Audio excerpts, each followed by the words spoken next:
Sün. O kuş kalktı, haberin yok senin. Sessizce gitti o. Dur ben belki demek ki vurduğum olabilir.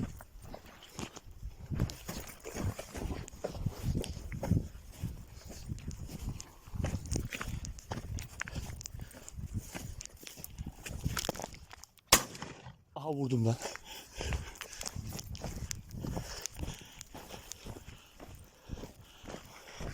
Meğersem varmış bak.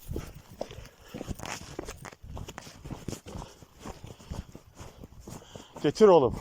Aferin sana. Lan meğersem varmış bak, demek ki güvenmek gerekiyormuş. Gel bakayım. Aferin, gel oğlum. Buradayım, gel. Aferin sana, gel. Gel bak. Gel. Aferin benim ama, gel. Gel.